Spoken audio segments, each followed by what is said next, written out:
In this video, we're going to be taking a look at a little tool that I created for you poor TinkerCAD users. I tease, but someday you'll come to the dark side and use InkScape for your 3D models. But in the meantime, I wanted to help you guys out because I feel sorry for you. So you know that for a design like this, we have to export individual SVG files.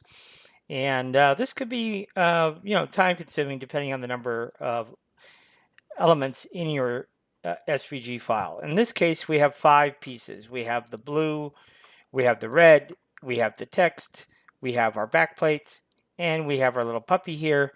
And what we did is we put each one of those things on its own separate layer, which is probably not a terrible idea anyhow when we're dealing with various different elements.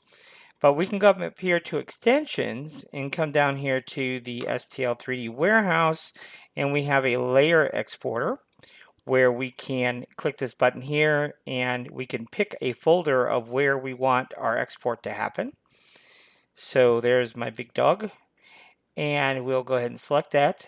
And then typically we would not include the hidden layers, and we preserve any layer transformations that may be applied.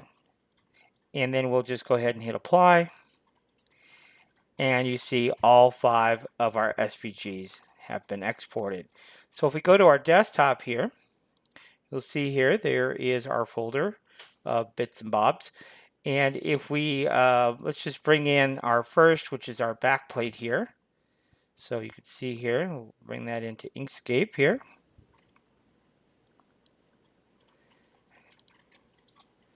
And we're just presented with our backplate. Nothing too special there, but just kind of a very useful tool. It's just our backplate. We'd still, just imagine if we were in TinkerCAD here, go to our desktop here where our big dog logo test is here. So then we'd bring in our dog, and there's our dog, and so on and so forth.